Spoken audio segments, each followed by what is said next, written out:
오늘은 성령의 인도를 받는 길이라고 하는 제목으로 하나님의 말씀을 증거하겠습니다. 성령의 인도를 받는 길. 본문 말씀은 로마서 8장 14절 말씀입니다. 무릇 하나님의 영으로 인도함을 받는 사람은 곧 하나님의 아들이라. 다시 한번 읽겠습니다. 무릇 하나님의 영으로 인도함을 받는 사람은 곧 하나님의 아들이라. 하나님의 자녀는 누구입니까? 하나님의 영으로 인도함을 받고 있는 사람들이라 말씀을 했습니다. 여러분이 보시는 이 비행기는 최근에 언론에 의해서 많이 조명된 비행기입니다. 말레이시아 항공 MH370호 비행기입니다. 3월 8일 날, 지난 3월 8일 날 말레이시아의 쿠알라룸푸르 국제공항을 출발해서 이제 베이징 공항으로 향하던 그런 비행기였었습니다. 여기에는 승무원이 12명이 있었고 또 승객이 227명이 탑승해 있었습니다. 비행기가 쿠알라룸푸르 공항을 떠나서 1시간쯤 지난 다음에 교신이 끊겼습니다. 그 다음에는 행방이 묘연해졌습니다. 그래서 난리가 났습니다.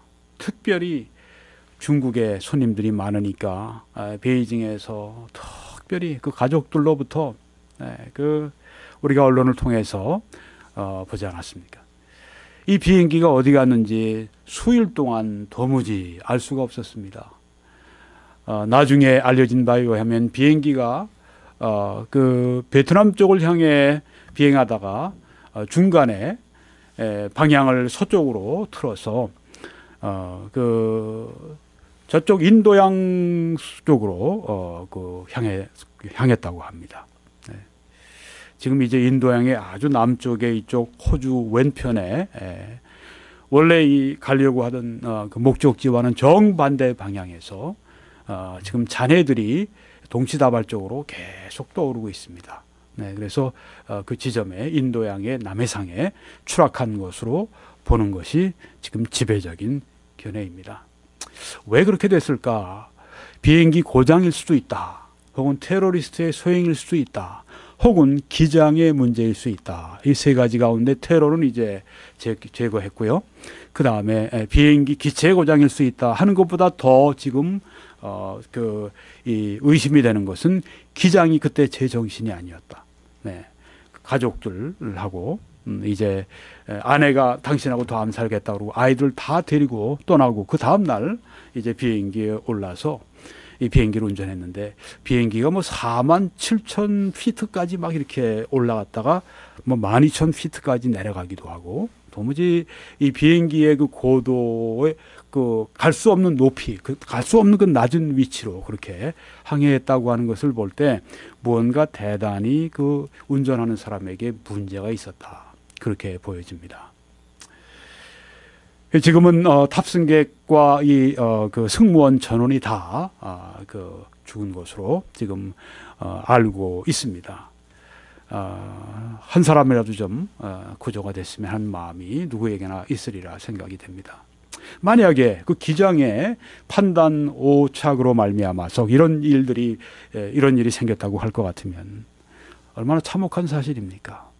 판단을 잘못함으로 말미암아 얼마나 참혹한 일이 본인 자신뿐 아니라 함께했던 그에게 책임이 맡겨졌던 그 모든 사람들의 그런 운명까지 참혹한 운명을 가져오게 되는 것을 우리가 이 사건을 통해서 보게 되면서 정말 참 이 판단을 하는 것이 매우 중요한 일이다 하는 것을 보게 됩니다.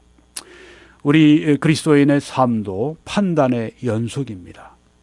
그런데 우리는 아까 본문 말씀처럼 무릇 하나님의 영으로 인도함을 받고 있는 자들이다 그렇게 하나님의 자녀를 정의하고 있습니다. 우리는 누구입니까? 하나님의 자녀입니다. 하나님의 자녀는 누구입니까? 하나님의 영으로 성령으로 인도함을 받고 있는 사람들이라고 하는 것입니다. 여러분이 보시는 사진의 인물은 R.A. 토리 박사님입니다. 이분은 1856년에서 1928년까지 사신 분인데 위대한 설교자였었습니다. 위대한 전도자고 부흥사였습니다. 또한 위대한 기독교 교육자였었습니다. 이분 자신이 교육을 많이 받았어요. 예일 대학교에서 법과 졸업을 했고 독일의 유명한 대학들에서 유학 신학 공부를 마치고 돌아와서 이제 주의 일을 하려고 했을 때 무디가 그를 초청을 했습니다. 그래서 1989년 무디와 함께 무디 신학교를 시작하고 거기서 학장으로 재직을 하시게 되었습니다. 그리고 몇 년, 한 6년, 7년 지난 후에는 무디가 세운 그 교회를 무디는 놔두고 세계전도자로 나갔을 때 그 교회를 담임하는 목사님이 되었습니다. 그래서 학장 겸 그 큰 교회의 목사님으로 또 동시에 그렇게 심우하면서 사역을 했습니다. 그는 그 이후에 또한 이 전도자로 세계를 다니면서 복음을 증거했습니다. 한국에 왔다는 기록은 없지만 일본과 중국과 또 이런 그 필리핀, 이런 오스트레일리아, 뉴질랜드 이런 지방까지 광범위하게 다니면서 복음을 전한 것을 보여주고 있습니다. 나중에는 이 서부에 제가 공부했던 탈봇 신학교가 들어있는 그 바이올라 대학교, 그 대학교를 어떤 기독교인 이 형제, 사업가 형제, 그 스탠다드 오일 컴퍼니로 제가 기억을 하는데, 그래서 지금도 우리 그 큰 5대 정유 회사 가운데 한 회사입니다. 이름이 제가 지금 갑자기 생각이 안 나는데, 네, 그 회사를 시작한 그 형제들이 또 기독교 학교를 시작하기만 했습니다. 그래서 많은 돈을 냈고, 그리고 이 R.A. 토레이 목사님을 초청해서 학장님으로 모시고 시작을 했습니다. 그 바이올라 대학에서도 놀랍게 쓰임받고 또 오픈도 교회라고 하는 그 교회를 동시에 목회하는 아주 탁월한 다재다능한 그런 하나님의 일꾼이었습니다. 40권이 넘는 그런 방대한 저수를 남긴 위대한 하나님의 일꾼이었습니다. 당시 최고의 기독교 세계의 지도자였었습니다. 이분이 하신 말씀을 인용하겠습니다. 참된 그리스도인의 삶은 한 신적인 분, a divine person, 여긴 성령을 지칭합니다. 성령에 의하여 항상 개인적으로 안내를 받는 삶이다. 인생의 전환기를 맞을 때마다 내려야 하는 결정들에 관한 모든 염려와 걱정과 불안에서 완전히 해방되는 것은 믿는 자의 특권이다. 이렇게 말을 합니다. 성령께서 우리를 위해 그 책임을 담당하신다.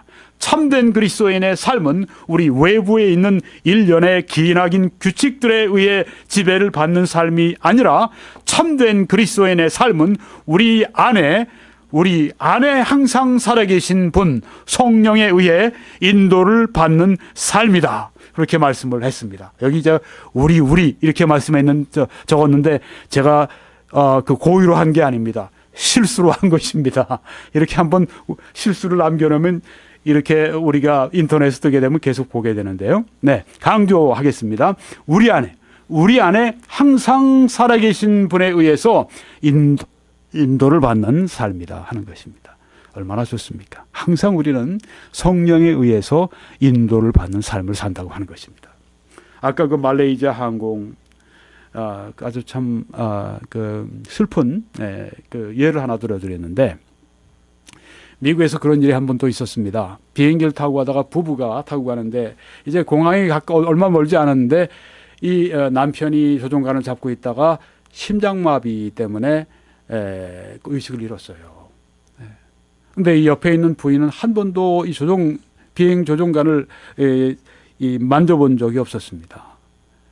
순간 극도의 공포감에 휩싸여 있었는데 이제 그 무전기로 공항에 있는 거기와 교신이 되기 시작했는데, 공항에서 한 관제탑에 있는 사람이 침착하게 염려하지 마시고 내 말을 따라 그대로 하십시오. 그래서 들려오는 그 거기에 울려오는 그 목소리에 의해서 그대로 했답니다. 한 번도 조종해 본 적이 없는 사람인데요. 그래서 그대로 따라했는데 어떤 결과가 났을까요? 그 비행기가 지금 그 공항으로 내려오기 시작합니다. 그대로 그 전파들을 타는 그 목소리는 아주 침착한 목소리로, 이제 무엇을 당기십시오, 이제 무슨 판을 보십시오, 이제 어떻게 하십시오, 계속 계속 그렇게 지시하는 대로 이 여자분이 그 지시를 따라했는데 이제 비행장으로 이 비행기가 점점점 내려옵니다. 어떻게 됐을까요? 무사히 착륙을 했다고 하는 실화입니다. 여러분, 성령께서 우리를 이처럼 인도해 주신다고 하는 얼마나 좋은 예가 아닐 수가 없습니다. 성령께서는 우리를 두 가지로 인도해 주십니다. 강권적으로, 절대적으로, 직접적으로 인도하시는 게 있고요. 또 허용적으로, 상대적으로, 간접적으로 인도하시는 게 있습니다. 이 두 가지 인도입니다. 강권적으로 인도하는가, 아니면 허용적으로 인도하시는가, 절대적으로 인도하시는가, 아니면 상대적으로 인도하시는가, 직접적으로 인도하시는가, 아니면 간접적으로 인도하시는가. 이 두 가지의 인도를 성경이 말씀해 주고 있습니다. 성령의 강권적인, 절대적인, 직접적인 인도를 보면은 내가 당신을 떠나간 후에, 이건 엘리야 선지자에게 하신 말씀입니다. 엘리야 선지자가 이제 떠나가려고 하실 때 엘리사 선지자가 계속 따라갔습니다. 그러면서 한 말씀입니다. 내가 당신을 떠나간 후에 여호와의 영이 내가 알지 못하는 곳으로 당신을 이끌어 가시리니. 예, 내가 계속 엘리야 당신을 쫓아가는 이유는 내가 당신을 떠나간 후에는 여호와의 영이, 성령이 내가 알지 못하는 곳으로 당신을 이끌어 가시리니. 캐리라고 했습니다. 이끌어 가신다는 말씀이에요. 네, 그래서 당신을 못 떠납니다 하는 말입니다. 네, 그러니까 성령께서는 직접적으로, 강권적으로, 절대적으로 이렇게 취해서 가실 수 있는 그 역사를 여기에서 보여주고 있습니다. 그뿐이 아닙니다. 그 다음에 이제 엘리사에게 엘리야의 영감의 갑절을 받고 난 이후에 그 다음에 엘리야가 이제 어떻게 하늘나라로 올라가셨죠? 네, 그 불병거가 내려왔습니다. 불말과 함께 내려와서 그 위에 타고 올라갔습니다. 그래서 엘리야는 죽음을 보지 않고 천국으로 올라간 에녹과 함께 구약에 나타난 두 명, 네, 휴거되는 성도의 한 모범이다. 우리가 이렇게 말할 수가 있습니다.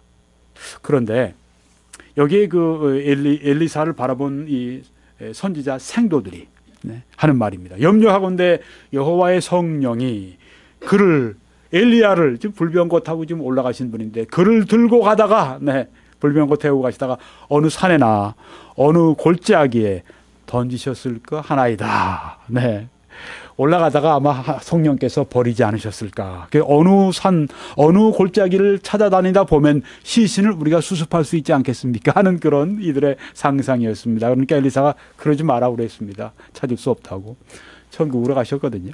네, 네, 여기에 그를 취해서 그를 밑으로 던진다 하는 이런 표현이 여기 있습니다. 성령의 강권적인, 성령의 절대적인, 성령의 직접적인 그런 인도를 여기에서 말씀하고 있습니다. 또 여기 성경에 보시면 에스겔서 11장 1절에 그때 주의 영이, 성령이 나를, 에스겔 선지자를 들어 올려서 여호와의 전 동문 곧 동향한 문에 이르시기로 하고 말씀했습니다. 주의 영이 들어 올렸다고 했습니다. 에스겔 선지자를 들어 올려서 하는 말씀을 여기서 또한 볼 수가 있고요.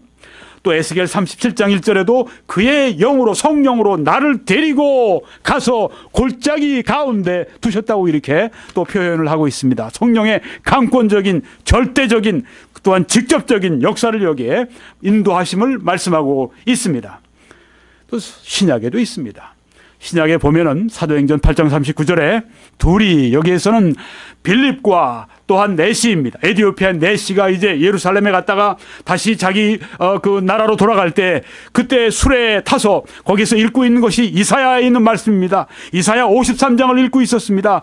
거기에 예수 그리스도께서 우리 죄를 지시고 대신 어린 양으로서 그가 그 묵묵히 가는 것을 이 성경이 말씀하고 있는데 무엇을 말하는지 그가 모르고 있을 때 성령께서 이 빌립을 보내주시사 빌립이 그 병과 가까이 가서 당신이 읽는 것을 지금 깨닫습니까? 그러니까 가르쳐주는 사람이 없는데 어떻게 내가 깨닫습니까? 함께 여기 타십시오. 그래서 거기서 가르침으로 말미암아 거기서 복음을 듣고 구원받지 않습니까? 어떤 때는 성경을 통해 구원받는 경우가 있지만 많은 경우에 성경을 가지고 있으면서도 구원받지 못하는 사람들이 너무나 많습니다. 그 사람들에게 필요한 사람은 누굽니까?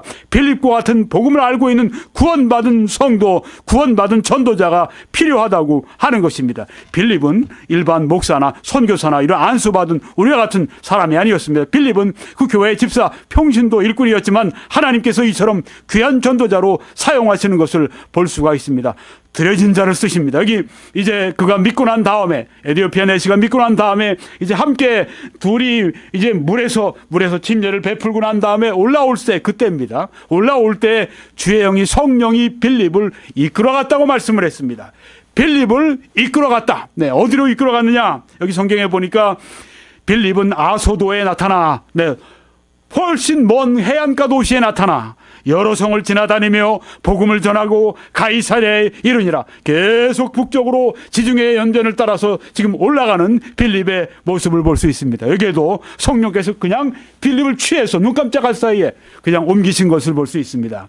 여기서 우리는 또 휴거의 가능성을 보게 되는 것입니다. 눈 깜짝할 사이에 우리를 들어 올린다고 하는 말씀이 성경에 나오는데, 그 당시에 믿는 그 성도들, 그 당시에 주님 주님 공중재림하실 때 있는 그 성도들이 눈 깜짝할 사이에 그 몸이 들어올림을 당하는, 네, 그런 것들을 우리가 여기에서 성령께서 하시는 일을 그걸 통해서 볼 수가 있습니다.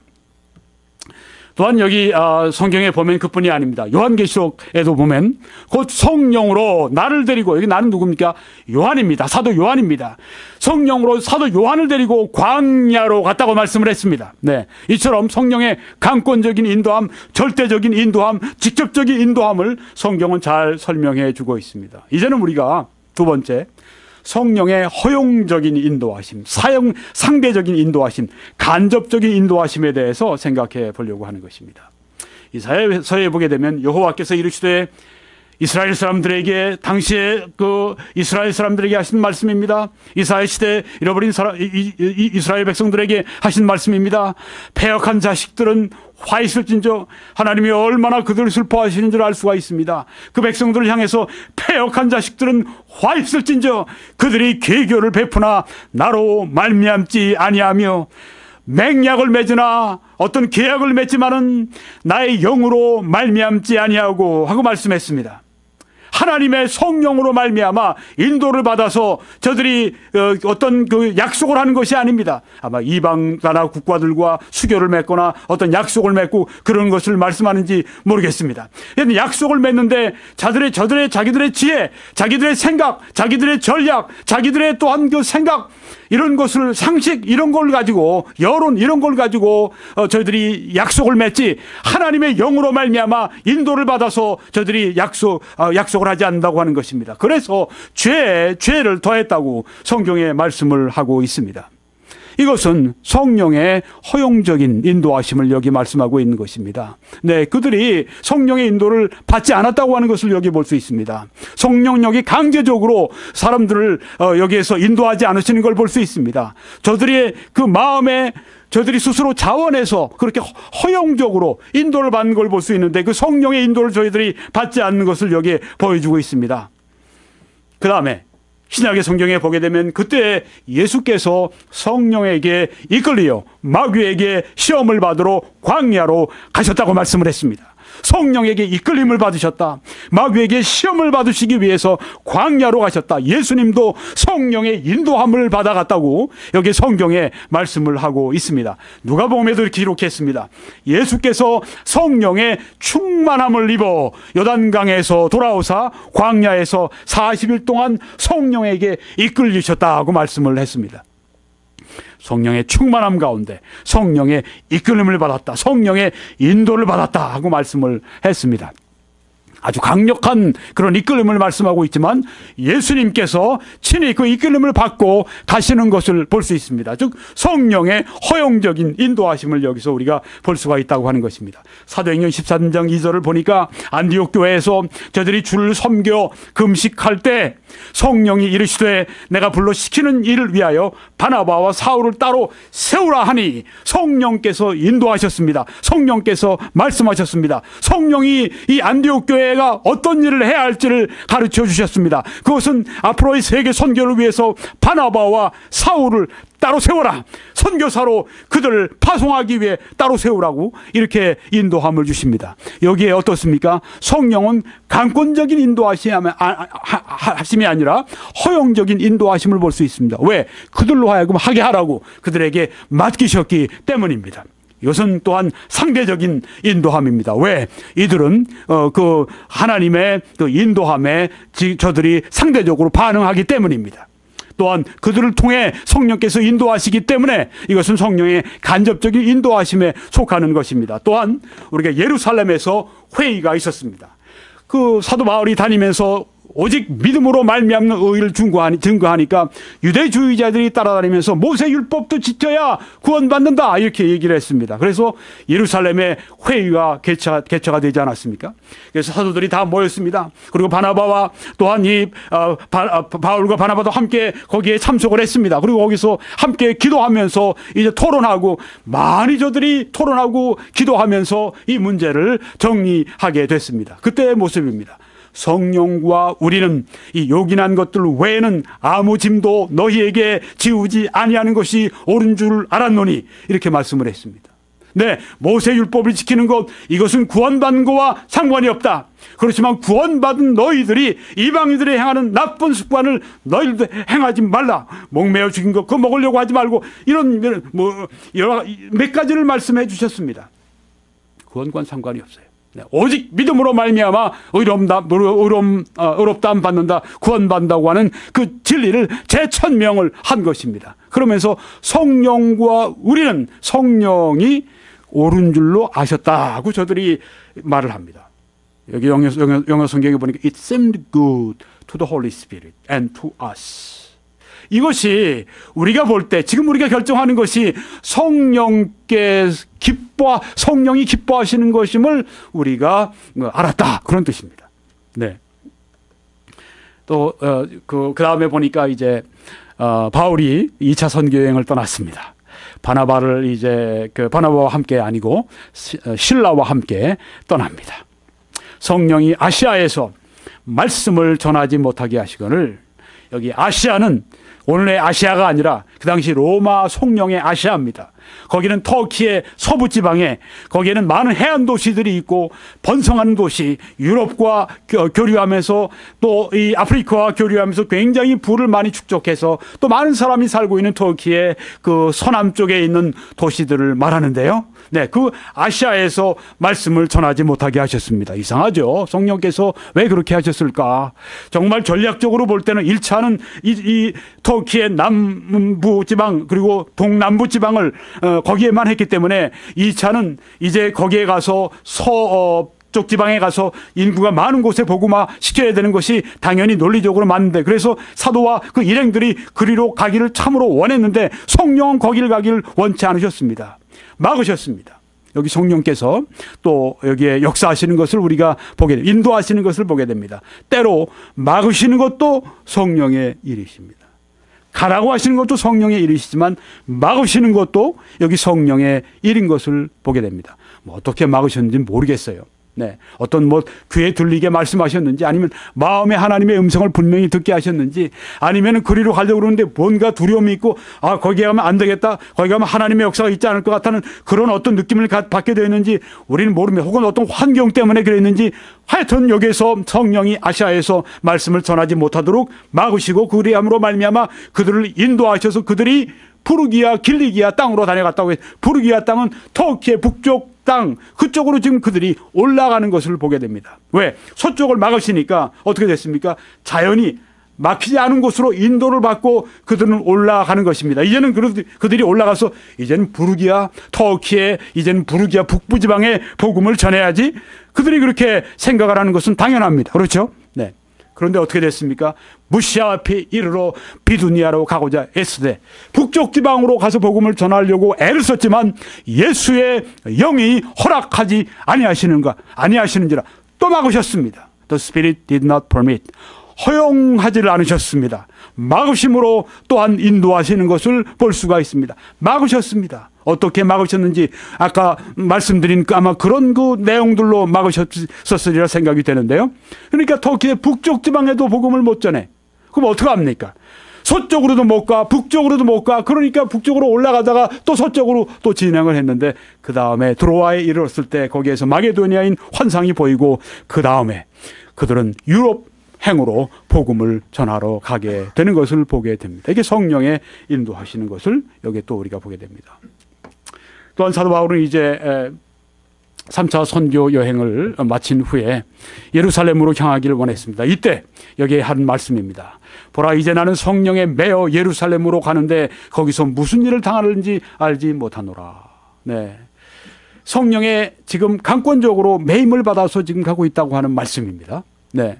사도 바울이 안 갈 수도 있지만 사도 바울은 성령의 분명히 강권적인 인도함 때문에 예루살렘에 가고자 했습니다. 무슨 일을 당하는지 알 수 없다고 말했습니다. 또한 거기에 나가서 죽기도 각오했다고 말씀했습니다. 실제로는 아가보라고 하는 선지자가 와서 그에게 예언을 해 주었습니다. 거기에 가면 당신을 죽이려고 하는 자들이 있을 것이라고 하는, 네, 그런 그 예언까지 그가 받은 상태이지만 성령에 매여서 그는 이끌려서 이제 그렇게 가는 걸 볼 수 있습니다. 여기 사도 바울이 순종하는 거 볼 때, 네, 강제적으로, 거의 강제적으로, 절대적으로, 강권적으로, 직접적으로 인도하시는 게 아닌 것을 알 수가 있습니다. 성령의 여기에는 허용적인 인도하심, 성령의 간접적인 인도하심, 성령의 상대적인 인도하심을 여기서 찾아볼 수가 있다고 하는 것입니다.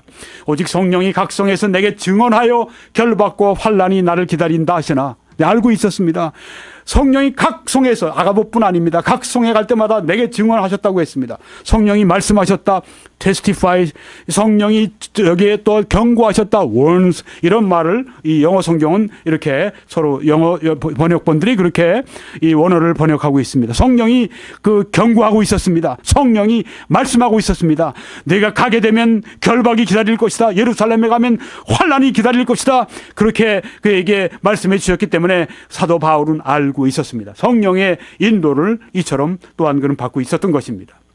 그 다음에 성경에 보니까 사도 바울이 떠나기 전에 이제 예배소에 있는 이 목자들에게, 목사들에게, 목회자들에게 이렇게 말씀합니다. 성령이 그들 가운데 여러분을 감독자로 삼고 하나님이 자기 피로 사신 교회를 보살피게 하셨느니라.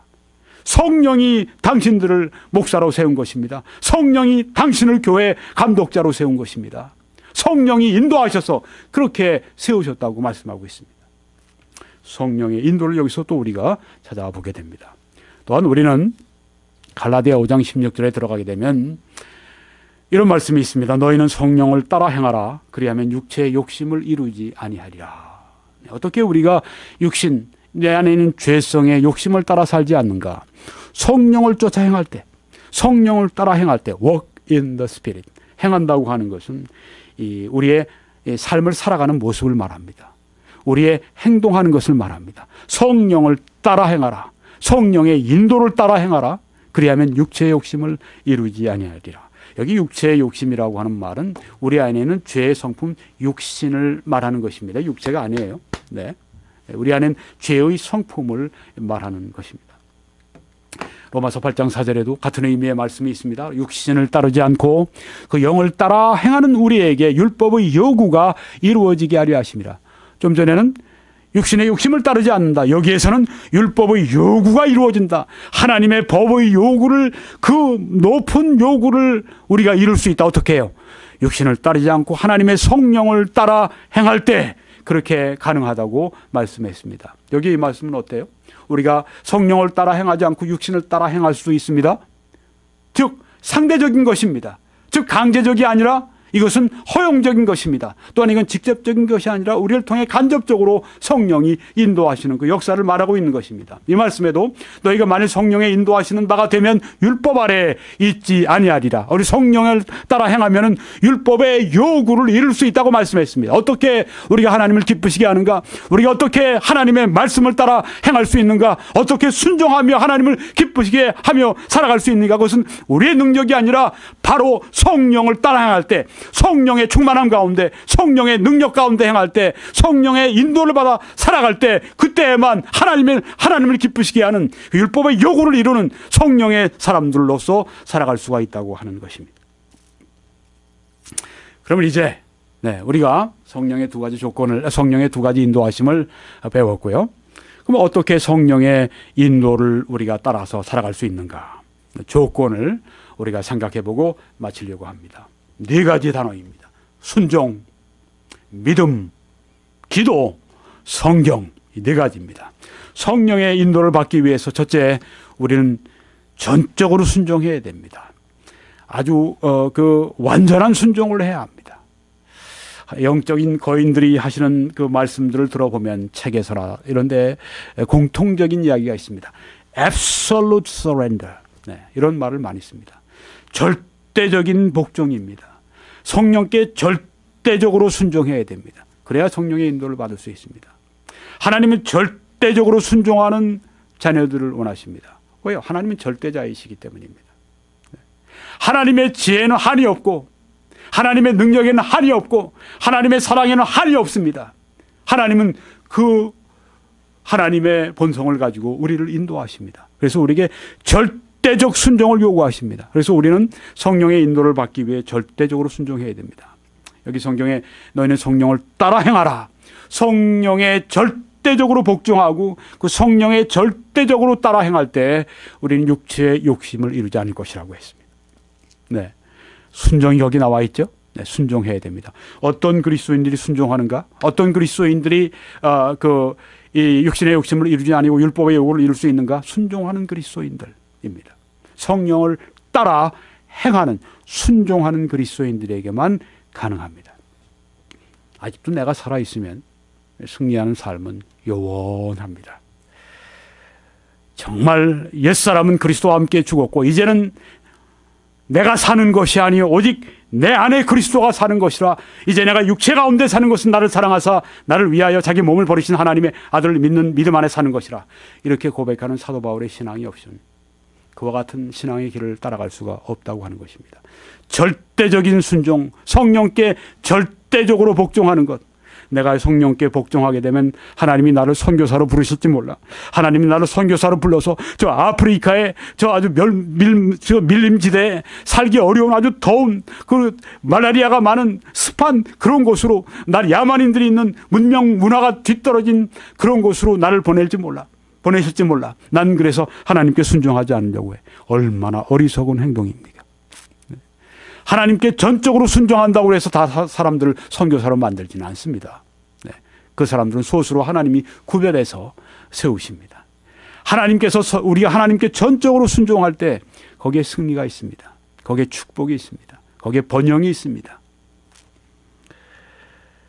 여기 성경에 보니까 성령이 아시아에서 말씀을 전하지 못하게 하시거늘 그들이 부르기아 발라디아 땅으로 다녀. 아까 말씀드린 말씀입니다. 네. 자, 여기에서 이 사도 바울과 이 일행들이 이제 저희들이 정말 원했던 곳입니다. 1차 선교여행에서 못 갔었거든요. 2차 선교여행에서는 반드시 가서 복음하리라고 하는 그 생각, 기도도 많이 했을 겁니다. 사도 바울과 일행이 함께 하나님 우리가 이번 두 번째 가는 그 2차 선교여행에 거기에 그 아시아에서 많은 도시들이 있습니다. 그곳에 가는 곳마다 우리가 교회를 세울 수 있게 해 주십시오. 하나님 많은 영혼들이 구원받게 해 주십시오. 택한 백성 구원해 주십시오. 그렇게 저들이 많이 기도했을 것입니다. 그러니까 아시아에 이제 이르게 됐을 때 거기에서 성령이 여기 말씀 전하지 말라고 이렇게 막으셨을 때 아마 저들이 놀랐을 것입니다. 네. 여기 성경에 보니까 분명히 사도 바울이 성령의 강권적인 직접적인 그런 그 인도를 받지 않고 절대적인 인도를 받지 않고 여기 가신 것을 우리가 알 수가 있습니다. 그렇죠. 왜요? 말씀을 전하지 못하게 하셨으니까. 가려고 했는데 막으셨으니까. 네. 그렇다고 하나님의 뜻 가운데 가지 않았다는 얘기는 아닙니다. 네. 예, 여기 확실하게 성령께서 너희들은 아시아에서 이번 2차 선교여행에서는 복음을 증거해야 된다라고 말씀하신 걸 듣지 않고 갔다는 얘기입니다. 듣고 갔으면 왜 막으시겠어요? 그렇지 않습니까? 듣지 않고 갔다는 얘기입니다. 듣지 않았음에도 불구하고 그들은 생각하며 기도하며 이것이 하나님의 뜻이라고 믿기 때문에 그곳으로 가려고 했을 것입니다. 그러니까 잘못된 것은 없어요.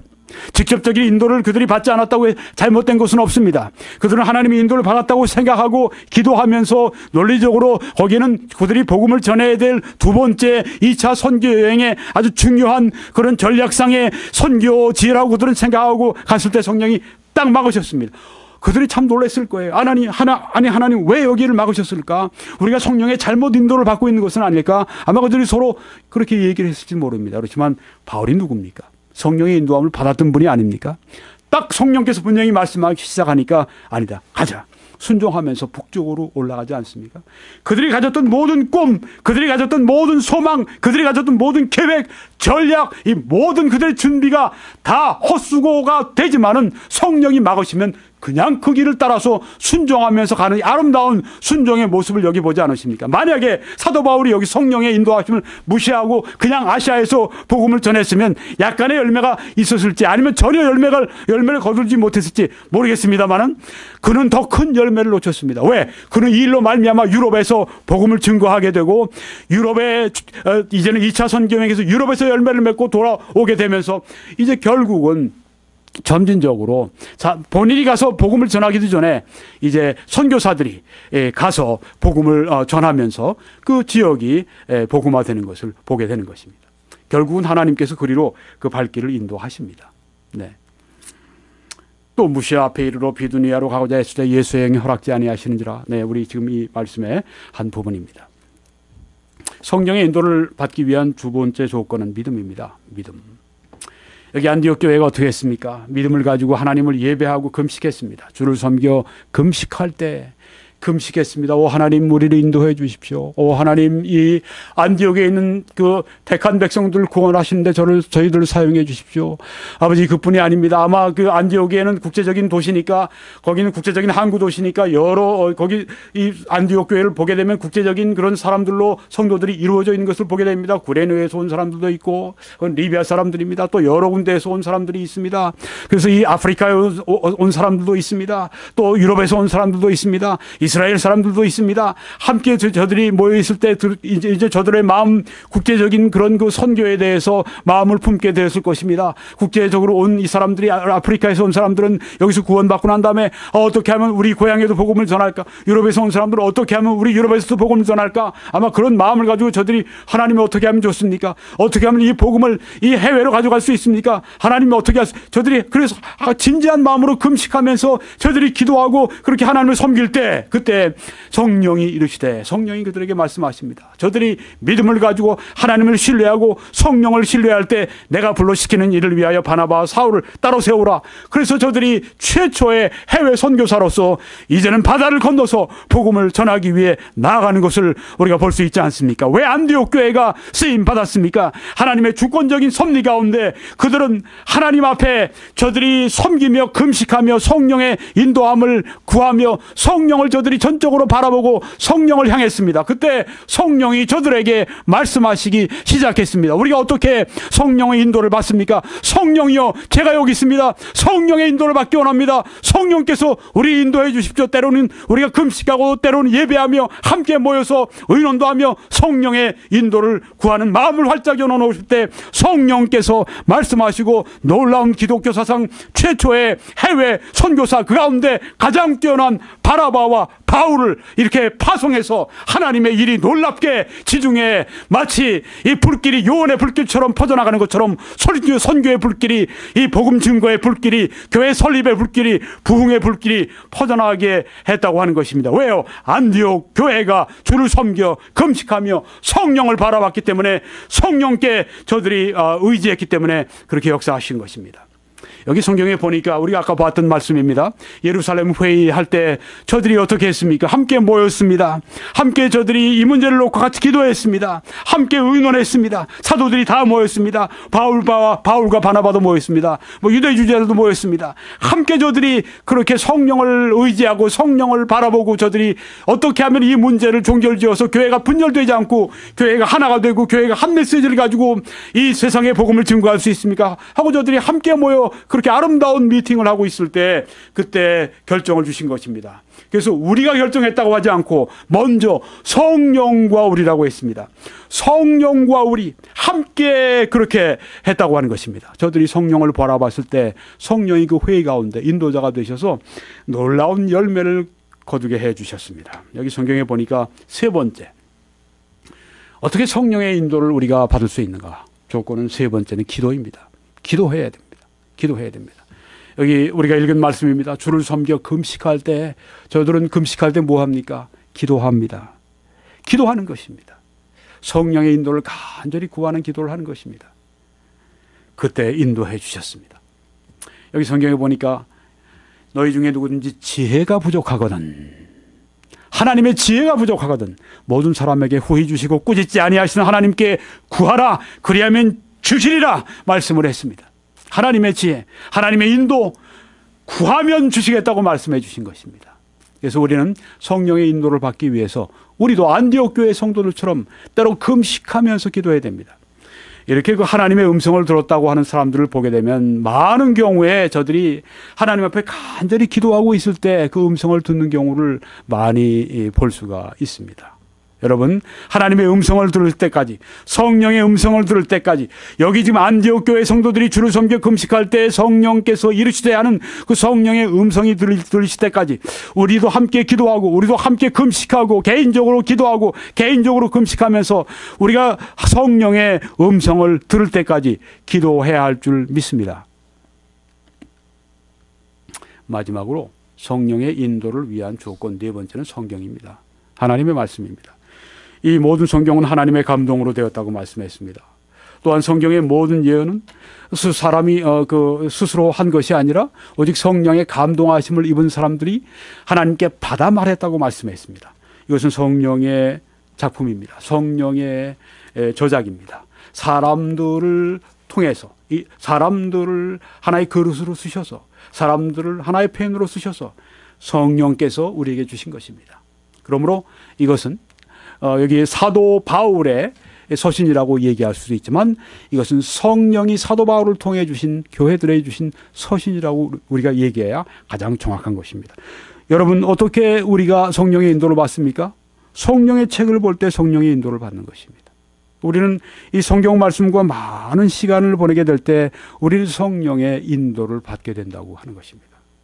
성령의 충만을 받으라 하는 말씀과 그리스도의 말씀이 너희 속에 풍성히 거하게 하여 그 이후 그리스도의 말씀으로, 하나님의 말씀으로 충만한 결과가 아주 동일하게 나타나는 것을 성경에 우리들에게 보여주고 있습니다. 에베소 5장 또 골로새 3장 여기에 이 말씀한 걸 볼 수 있습니다. 우리가 성령의 인도를 잘 받기 위해서 어떻게 되겠는가?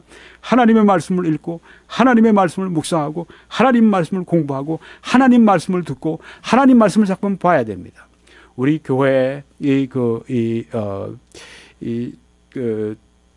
인터넷 이 성경 설교 강해 설교는요, 여러분이 성경 공부를 하시는데 매우 좋은 자료가 될 수 있습니다.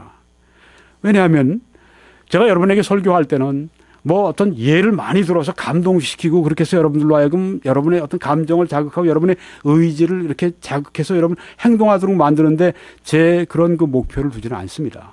네. 보통 그걸 프리칭이라고 얘기를 하는데 저는 그렇게 하지 않습니다. 저는 여러분들에게 하나님의 말씀을 많이 드립니다. 네. 하나님의 말씀 자체가 여러분에게 말씀하실 수 있도록. 여기에 많은 성경 구절을 제가 이렇게 게재합니다. 여러분이 자주 반복해서 시청하실 필요가 있어요. 저도 그렇습니다. 제가 한 설교지만 다 기억하나요? 못합니다. 네. 몇 주 후에 이렇게 들어보면요, 참 새롭게 들릴 때가 있어요. 그리고 들으면서 제가 참 좋다 느껴지는 것은 하나님의 말씀을 많이 보여주어요. 네. 그러니까 제가 설교를 들으면서 그 성경 말씀 보면서 제가 많이 묵상을 하게 되는 것을 제가 발견했습니다. 그래서 참 이것은 굉장히 중요한 도구이구나. 정말 하나님께서 우리들에게 이렇게 아주 인터넷이라든가, 캠코더라든가, 네. 또 이런 TV라든가. 보세요. 옛날에 이러한 큰 카메라 같은 거, 이런 걸 가지고 있어요. 방송국이나 그런 일을 했지. 요새는 이렇게 작은 이런 캠코더 같은 거, 네. 이런 거 그렇게 비싸지도 않은 거 하나 가지고 있어도 얼마든지 우리가 이렇게 이 방송국 역할을 할 수가 있습니다. TV도 옛날 TV에 비해서 이 HD TV 같은 것들이 얼마나 선명하게 나옵니까? 아니, 컴퓨터를 이용해서 이처럼 파워포인트를 이용해서 이와 같이 하나님 말씀을 우리들에게 잘 보여줄 수 있는데요. 또 지금 이 시대가 포스트 모던, 그래서 많이 보는 그런 시대가 아닙니까? 네. 굳이 성경을 많이 들려줘야 된다, 많이 보여주는 것도 많이 들려줘야 된다, 이렇게 주장하는 분들도 있는데 이해는 갑니다만은 꼭 2000년 전에 초대교회 때 그 문명, 그 문화, 그때와 지금 이 시대의 문명과 문화를 그렇게 같은 그 선상에 놓고 비교하는 건 좀 맞지 않다 하는 생각이 듭니다. 네. 그래서 우리가 보여준다 할 때, 네, 너무 어떤 그 엔터테인먼트, 사람들의 흥미를 끌고 그런 식으로 보여주는 건 저도 반대합니다. 너무 많이 하는 건. 네. 그렇지만 이렇게 하나님 말씀을 잘 보여줄 수 있는 거야 얼마나 좋겠어요. 네. 자, 이 성경 말씀이 바로 성령의 책이시고 그래서 성령의 인도를 받기 우리에게 필요합니다. 다시 한번 R.A. 토레이 목사님의 말씀을 인용합니다. 성령에 의해 인도를 받는 것은 잠시라도 성경이 금한 것들을 하는 것을 뜻하지는 않는다. 네. 성경이 금하는 것을 하는 것이 이게 성령에 의해 인도받는 것이 아니다. 이런 말씀이에요. 성령은 그분 자신이 쓰신 성경에 반대로 행하도록 사람들을 결코 인도하시지 않는다. 만약 예수님의 명백한 가르침에 정반대가 되는 것을 하도록 사람들을 이끄는 어떤 영이 있다면 이 영은 성령으로부터 비롯된 것이 아님을 우리는 분명히 알 수 있다. 네, 이해가 가시죠? 네, 이 성경과 즉 성령의 책과 반대되도록 우리를 이끌어가는 것은 성령이 결코 아니라 어떤 다른 영이다 하는 것입니다. 이 점은 우리 시대에 강조되어야 한다. 그 당시 1900년 초기인데 지금부터 약 100년, 한 120, 30년 전 그때인데 그때에도 강조되어야 한다. 오늘 우리 시대에 더 많이 강조되어야 될 겁니다. 많은 사람들이 성령이라고 주장하지만 성경에 분명히 금한 것들을 하도록 이끄는 어떤 영의 인도에 자신을 맡기기 때문이다. 네, 성령이 인도하십니다. 하지만은 이 성경에 분명히 금지된 어떤 것들을 하도록 이끄는 그런 영의 여기에 자신을 맡긴다는 말입니다. 그 성령이라고 얘기하면서 말입니다. 아니라고 하는 것입니다. 우리는 이 세상에 많은 거짓 영들과 많은 거짓 선지자들이 나와 있다는 것을 항상 기억해야 한다. 요한일서 4장 1절에 그 말씀이 있죠. 많은 거짓 선지자들이 세상에 나와 있습니다. 네, 영들을 시험하라. 성경에 이렇게 말씀하지 않았습니까? 네, 영들을 분별하라. 그 말씀입니다. 나온 대로 다 믿지 말고 많은 사람들이 모인다고 다 믿지 말고 많은 사람들이 모이는 게 다 옳은 것입니까? 여러분 그럼 저 신천지가 다 맞습니까? 10만 명 모인다고 저들이 지금 자기들이 옳다고 그렇게 주장을 하는데 맞습니까? 전혀 틀립니다. 성경과 전혀 반대의 말을 하고 있습니다. 우리가 신천지가 어디서 온 것인가를 알 수가 있습니다. 왜? 성경과 다른 말을 하고 있기 때문에. 그리고 받았다고 얘기하는데 그게 성령으로부터 온 것인가? 아니라고 하는 것입니다. 많은 사람들이 어떤 보이지 않는 힘에 의해 인도받기를 열망한다.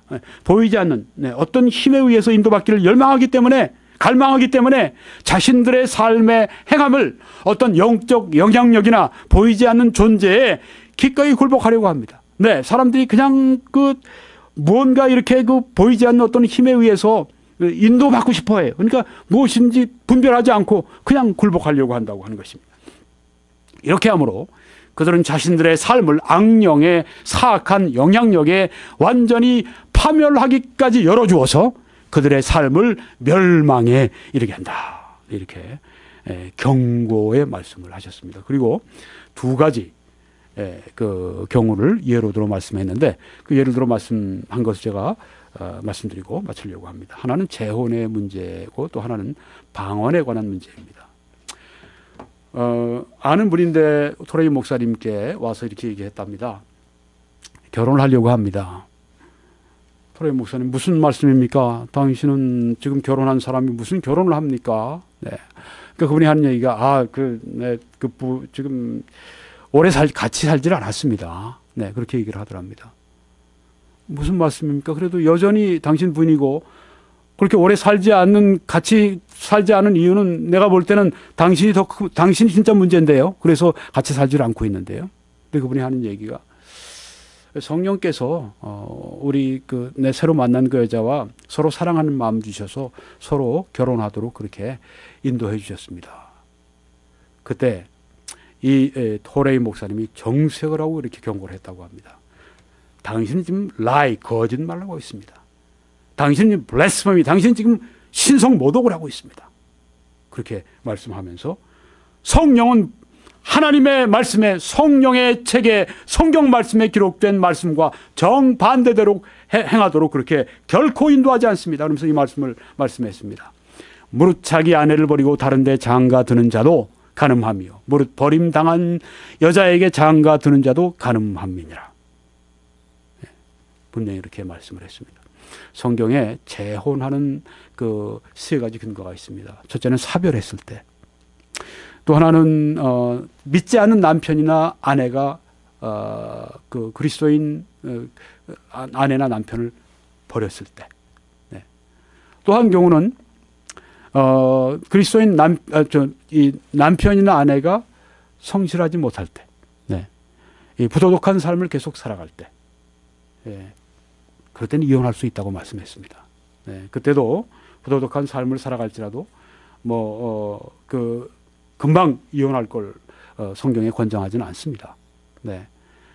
어떻게든지 가정을 화합시켜야죠. 어떻게든지 이혼하지 말아야죠. 그런데 정말 어쩔 수가 없을 때, 네. 그런 때 성경은 이혼을 극도로 제재합니다. 근데 여기 지금 자기 아내가 버젓이 혼인 관계가 있는데도 불구하고 와서 다른 여자와 결혼하겠다고 하는 이 남자에 대해서 확실하게 정리를 해서 말씀해 주신 겁니다. 즉 성령은 성경의 가르침과 정반대가 되도록 그렇게 행하도록 하시지 않는다 하는 말씀입니다. 그 다음에 또 어떤 집회에서 그 집회를 주최하는 분들에게 집회 참석자로 강사였겠죠. 네. 그럼 항상 설교하는 분이니까, 대집회 항상 설교하는 분이니까 항의를 했다고 합니다. 토레이 목사님이.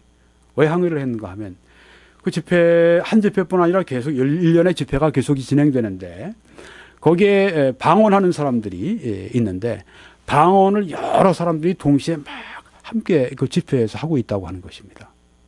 그래서 토레이 목사님은 방언이 끝났다, 방언이 없다 그렇게 믿는 분은 아니에요. 방언을 조심스럽게 믿는데 성경에 나온 대로 믿는다고 하는 것입니다. 그래서 이 말씀을 가지고 항의했다고 하는 것입니다. 만일 누가 방언으로 말하거든 두 사람이나 많아야 세 사람이 차례를 따라하고 한 사람이 통역할 것이요. 고린도 교회, 은사가 많은 교회였었습니다. 네, 방언도 많이 하는 교회였었습니다.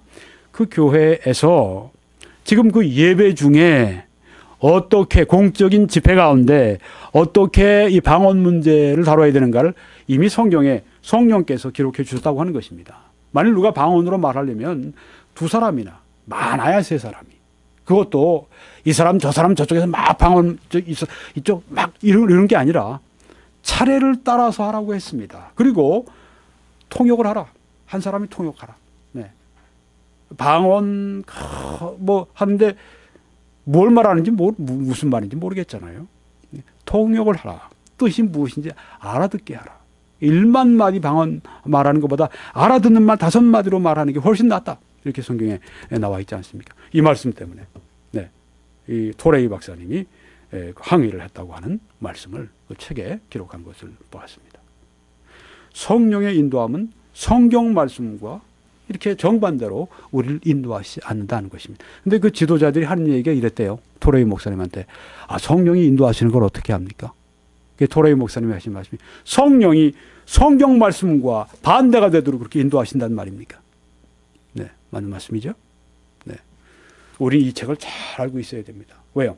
성령이 이미 뜻을 여기에서 우리에게 말씀하시고 인도해 주셨기 때문입니다. 예배에서는 어떻게 해라. 방언이 예배에서 있을 때 어떻게 해라.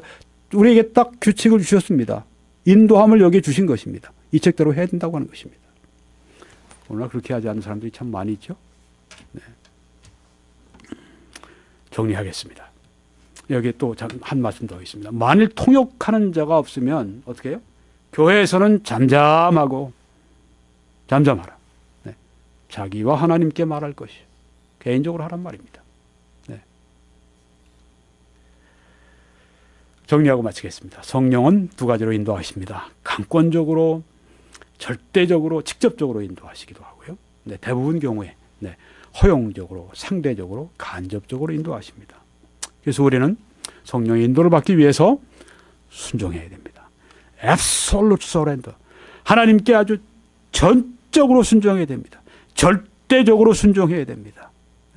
또한 성령을 바라봐야 됩니다. 성령의 인도를 우리가 바라봐야 됩니다. 믿음으로 신뢰하면서 바라봐야 됩니다. 그때 어떻게 되죠? 기도하게 되죠.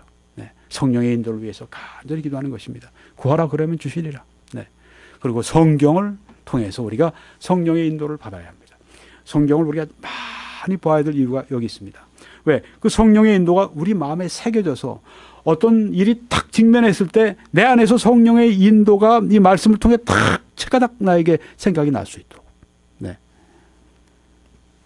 근데 이 성령의 인도가 우리가 인생의 중대한 일들이 있지 않습니까? 뭐 결혼의 문제, 사업의 문제, 혹은 뭐 이민의 문제, 뭐 등등 여러 가지 아주 중대한 그런 우리 인생의 갈림길이 있고 또 선택할 때가 있습니다. 인도를 받아야 할 때가 있습니다. 근데 성령이 우리를 인도하신다고 하는 것이 참 얼마나 우리들에게 다행스럽고 기쁘고 영광스러운 사실입니까? 네. 성령의 인도를 받는 길. 네. 우리가 성령의 인도를 잘 받아 천국까지 잘 우리가 진행하며 많은 열매를 맺는 여러분과 제가 되기를 바랍니다.